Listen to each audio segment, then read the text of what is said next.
आज भी कई क्लिनिक में मेनिस्कस टीयर का मतलब होता है remove it and move on. लेकिन सच ये है कि हर बार मेनिस्कस निकालना एक फ्यूचर अर्थराइटिस की इनविटेशन बन सकता है। 2024 का एस्का कंसेंसस कहता है कि रिहैब डिसीजन अब एक गेसवर्क नहीं होना चाहिए, it should be a global protocol. तो आप अगर ओल्ड स्कूल सोच में फंसे हुए हो तो this video will change your perspective. This is Chirag and you are watching Physio root.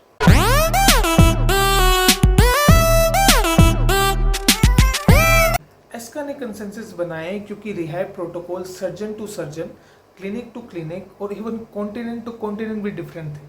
So for the first time 67 experts from Europe as well as US उन्होंने 395 स्टडीज़ को रिव्यू किया और criteria based and time based milestone के हिसाब से 3 surgical categories बनाई जिस पे वो आगे वर्क करने वाले थे।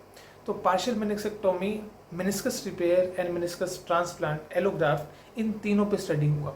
तो अगर आप एक फिजियोथेरेपिस्ट हो, इंटर्न हो और इवन एक एथलीट भी हो तो आप इस चीज़ को पूरा सुन के, इस वीडियो को लास्ट तक सुनकर अपना खुद का डिसीजन मेकिंग कर सकते हो, because this is gold standard. तो रिहैब समझने से पहले टीयर हुआ कहाँ है ये जानना जरूरी है। तो मेनिस्कस को टोटल 3 जोन्स में डिवाइड किया गया है। फर्स्ट है red zone, second is red white zone and third is white zone.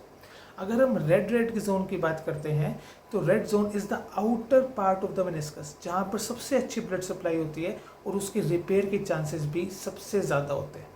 Second हम बात करेंगे रेड वाइट जोन की। रेड वाइट जोन जो है वो मिडिल थर्ड होता है मेनिस्कस का, पार्शियल ब्लड सप्लाई होता है और इट मे बी रिपेयरेबल और नॉट।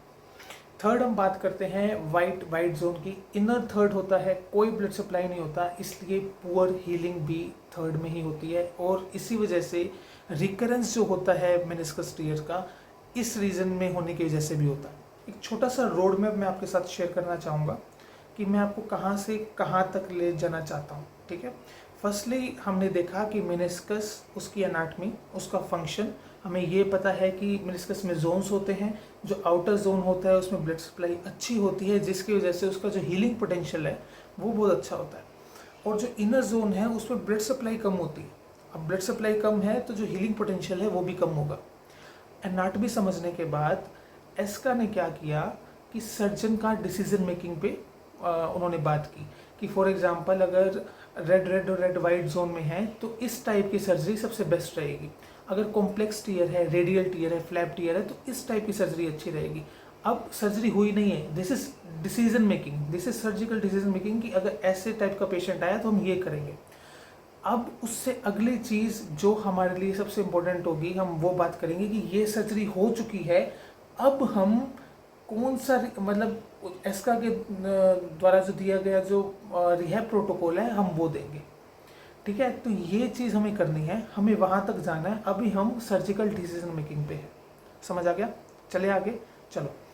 अब जो टीयर्स है उनको 4 टाइप में डिवाइड किया है। फर्स्ट है रिपेयरेबल टीयर्स। रिपेयरेबल टीयर्स वो टीयर्स हैं जो मान लीजिए कि पूरा मेनिस्कस है, रेड या राइट वाइट जोन में प्रॉब्लम हुई है, वहाँ पर टीयर हुआ है, पहली चीज़। दूसरी चीज़ यंग है पेशेंट, एक्टिव है फिजिकली, वो चीज़।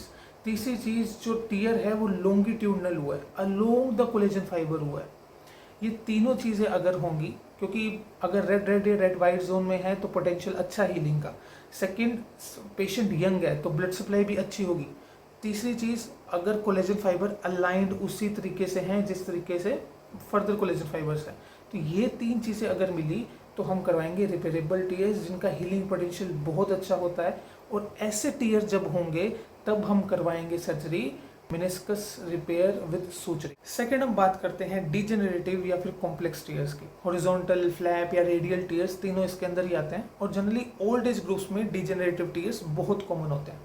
प्रेफर हमेशा हम कंजर्वेटिव रिहैब को करेंगे। अगर कंजर्वेटिव रिहैब फेल हुआ तभी हम मेनिसेक्टोमी में जाते हैं। थर्ड हम बात करते हैं रूट टीयर्स पे। ये वो टीयर्स होते हैं जो मेनिस्कस के पोस्टीरियर होर्न के अटैचमेंट पे होते हैं, ठीक है। मतलब ये पूरा मेनिस्कस है, पोस्टीरियर होर्न के अटैचमेंट पे है, जहाँ मेनिस्कस टीबिया से एंकर होता है, ये तो हमें पता ही है। तो रूट टीयर जो है मेनिस्कस का फंक्शन ऑलमोस्ट 0 कर देता है, ठीक है, क्योंकि यहाँ से टीबिया का पूरा एंकर है और थोड़ा बहुत भी फंक्शन होगा तो वो खिंचता है ना, और जिसकी वजह से कभी भी मेनिस्कस अपनी अच्छे पोटेंशियल पे वर्क कर ही नहीं पाता, कभी भी नहीं कर पाता। तो लोड ट्रांसमिशन जो होता है वो फेल कर देता है, जॉइंट कोलैप्स कर देता है, और जब लोड ट्रांसमिशन अच्छे से नहीं होगा तो इसलिए the patient will be more prone to early osteoarthritis. ठीक है, तो ये चीज़ हमें ध्यान रखनी है कि रूट टीयर्स में बहुत ज़्यादा रिकमेंडेड होता है कि आप रूट रिपेयर्स करवाओ। अब हम बात करते हैं मेनिस्कस ट्रांसप्लांट की, एलोग्राफ्ट की।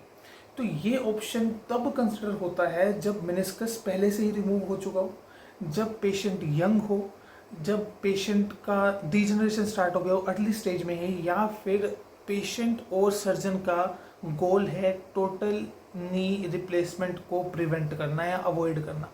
ये चार चीज़ें जब मिल रही हों तो मेनिस्कस हम ट्रांसप्लांट पे जाते हैं। और सबसे बेसिक जो एस्का भी क्लियरली बोलता है कि ये सिर्फ एक पेन रिमूवल सर्जरी नहीं, जैसे हमने हॉर्न में बोला था कि ये सिर्फ एक पेन रिमूवल सर्जरी नहीं है कि पेन खत्म हो जाएगा, but it is for the joint preservation. ये चीज़ आपको ध्यान रखनी है। अब हमने सर्जिकल डिसीजन मेकिंग कर लिया कि हम अगर इस टाइप का टीयर है, रिपेयरेबल टीयर है तो हम ये करेंगे, अगर कॉम्प्लेक्स टीयर है तो हम ये करेंगे, अगर जो मेनिस्कस ट्रांसप्लांट करना है तो हम इसमें करते हैं, ठीक है, या फिर पोस्टीरियर होना है तो हम ये करेंगे। अब जब ये चारों चीज़ें हमारे पास आ गई हैं, अब हम देखते हैं उनका रिहेबिलिटेशन प्रोटोकॉल जिसके लिए आप यहाँ पर आए थे। यहाँ तक आई थिंक आपको समझ आ गया होगा। हमने एनाटमी पढ़ी, बिल्कुल फाउंडेशन बनाई आपकी। सेकेंड हम सर्जिकल डिसीजन मेकिंग पे आए कि क्या क्या प्रॉब्लम थी और किस टाइप की सर्जरी होनी चाहिए। अब हम बात कर रहे हैं सर्जरी टेक्निक जो हो चुकी है उस पर रिहेबिलिटेशन प्रोटोकॉल कौन सा फॉलो होना चाहिए। तो 3 टाइप के रिहेबिलिटेशन प्रोटोकॉल पढ़ेंगे हम based on 3 different surgical techniques. First है पार्शियल मेनिसेक्टमी, सेकंड है meniscus repair and third is meniscus transplant. Start करते हैं पार्शियल मेनिसेक्टमी से। तो जो पार्शियल मेनिसेक्टमी है उसमें क्या होता है कि एक पर्टिकुलर टीयर हुआ तो जो इंसीजन लगता है उसको रिमूव कर देता है, बाकी सबको इंटैक्ट रखता है, उसको हम बोलते हैं पार्शियल मेनिसेक्टमी। इसका क्लियरली कहता है कि पेशेंट को वेट बेरिंग अलो कर सकते हो एज टॉलरेटेड, इसमें कोई प्रॉब्लम नहीं होनी चाहिए। साथ में कोई रेंज ऑफ मोशन रिस्ट्रिक्शन नहीं, कोई ब्रेसिंग की ज़रूरत नहीं, ठीक है। अब रिहेबिलिटेशन प्रोटोकॉल क्या क्या होना चाहिए, रिहेबिलिटेशन का फोकस कहाँ होना चाहिए, अर्ली क्वाड्रिसेप्शन एक्टिवेशन हो, सेकेंड में जो स्वेलिंग है वो कंट्रोल हो, साथ में जो न्यूरोमस्कुलर इलेक्ट्रिकल स्टिमुलेशन है अगर नीडेड है तो आप दीजिए उनको, साथ में stair climbing, sit to stand, functional drills, ठीक है, और साथ में क्लोज चेन स्ट्रेंथ वर्क भी आप उनको करा सकते हो, स्क्वाट करा सकते हो, स्टेप अप करवा सकते हो। ये सब चीज़ें आपको करवानी है। इसके साथ साथ जो टाइमलाइन है वो बिल्कुल फिक्स नहीं है, टाइमलाइन फिक्स नहीं है। आपका जो टाइमलाइन है वो डिपेंड करेगा पेशेंट की इंडिविजुअलाइज्ड अप्रोच पे जो आप दे रहे हो उनको, उनके सिम्टम्स पे डिपेंड करेगा, ना कि एक पर्टिकुलर टाइमलाइन के हिसाब से। तो it should be based on the individualisation, along with it has to do with the symptoms the patient is getting, ठीक है। This is about the partial meniscectomy. Now will heading towards meniscus repair, ठीक है। Meniscus repair for example vascular zone में सबसे ज़्यादा common injury होती है ये, जैसे मैंने यही मेनिस्कस का एग्जांपल लिया, यहाँ पर वेस्कुलर जोन में टीयर हुआ, ठीक है। अगर पार्शियल मेनिसेक्टमी होती तो मैं इसको रिमूव कर देता, यही होता। बट जो मेनिस्कस रिपेयर होता है यहाँ पे सूचरिंग हो जाती है उसकी, ठीक है, उसको अपन मेनिस्कस रिपेयर बोलते हैं। और मेनिस्कस रिपेयर बहुत ज़्यादा इंपॉर्टेंट है बिकॉज अगर टिश्यू का प्रिजर्वेशन करना है आप उसको रिमूव नहीं कर सकते, क्योंकि वेस्कुलर जोन कभी ना कभी हील भी हो सकता है ना, हो सकता है, इसके अंदर पोटेंशियल है। तो आप उसको क्यों कट करोगे और क्यों बाहर निकालोगे, प्रिजर्व करोगे ना, वही चीज़ है, ठीक है। तो based on different type of tears ये चीज़ वेरी करेगी कि हमें जो वेट बेरिंग है, रेंज ऑफ मोशन है या फिर ब्रेस है वो आप कैसे कैसे करोगे, ठीक है। अब मैं आपको बताता हूँ बेसिक लॉन्गिट्यूडनल टीयर्स जब होते हैं। हम बात कर चुके कि लॉन्गिट्यूडनल टीयर्स जो होते हैं वो इजी टीयर्स होते हैं, आराम से हील करते हैं, पोटेंशियल अच्छा होता है ना। तो जो लॉन्गिट्यूडनल टीयर्स होंगे उसमें वेट बेरिंग जो है वो 2 से 3 दिन में स्टार्ट हो जाती है, ठीक है। रेंज ऑफ मोशन जो है आप कंप्लीट कर सकते हो, there is no restriction. Along with it जो ब्रेस है वो सिंपल लॉन्गिट्यूडनल्स में यूजली नहीं दिया जाता। अब आप देखना कॉन्ट्रायरी कितना करता है। अब हम बात करते हैं कॉम्प्लेक्स टीयर्स की। कॉम्प्लेक्स टीयर में जो वेट बियरिंग हम करवाएंगे it will be extended to 4 to 6 weeks. 4 to 6 week बाद करवाएंगे. अलॉन्ग विद इट जो रेंज ऑफ मोशन है उसको भी हम रेस्ट्रिक्टेड रखते हैं ताकि ज़्यादा टेंशन ना इंक्रीज हो मेनिस्कस पे. तो 4 to 6 वीक तक हम सिर्फ 90 डिग्री ऑफ फ्लेक्शन तक ही अलो करते हैं पेशेंट को. ठीक है. और अलॉन्ग विद इट जो ब्रेस है वो भी हम पेशेंट को एक्टिवली रिकमेंड करते हैं देने के लिए. तो जो इनिशियल फोकस रहता है वो स्वेलिंग कंट्रोल करने पे रहता है. और साथ में ये चीज़ आपको ध्यान रखनी है कि पटेलर मोबिलिटी या फिर क्वाड्स एक्टिवेशन जो आइसोमेट्रिक्स से हम करेंगे उसके अलावा कोई लोडेड फ्लेक्शन या फिर कोई स्ट्रेंथ ट्रेनिंग जल्दी शुरू बिल्कुल भी नहीं करनी. स्ट्रेंथनिंग और डायनामिक ट्रेनिंग तभी स्टार्ट होती है जब ग्राफ्ट इंटीग्रेशन विजिबल हो. ठीक है. मतलब यूजुअली जब सर्जन क्लियरेंस देते हैं ग्राफ्ट इंटीग्रेशन देखने के बाद उसके बाद ही स्ट्रेंथनिंग या फिर जो डायनेमिक ट्रेनिंग है वो स्टार्ट होगी. उससे पहले बिल्कुल नहीं करनी. और पिछले 2 बार की तरह इस बार भी एस्का ने रिटर्न टू स्पोर्ट की टाइमलाइन नहीं दी है. उन्होंने कहा कि clinical sign and symptoms as well as जो सर्जिकल क्लियरेंस है उन दोनों पे डिपेंड करेगा कि रिटर्न टू स्पोर्ट कितनी जल्दी हो सकता है. Now we are coming to meniscus transplant और एलोग्राफ्ट. तो it is consider when meniscus is already removed and donor meniscus is surgically implanted. ठीक है. It is best for young patient with early degenerative changes because they have the time. जब हम old patient में करते हैं तो time नहीं होता और there is some instability in complaints. But अगर यंग पेशेंट में है तो there is a chance of improvement and throughout the life वो मॉड्यूलेट हो जाता है उसके according.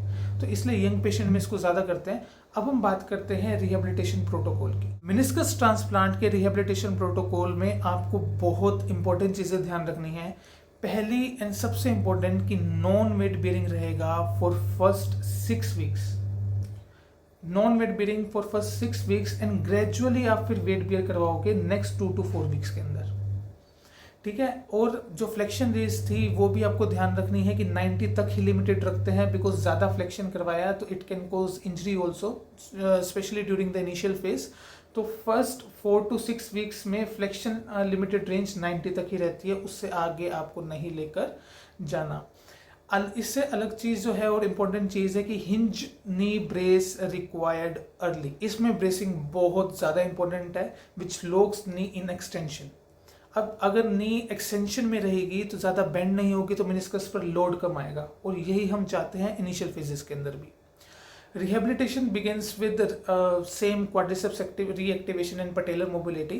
Along with it, strength and neuromuscular training will be start around 6 to 8 weeks.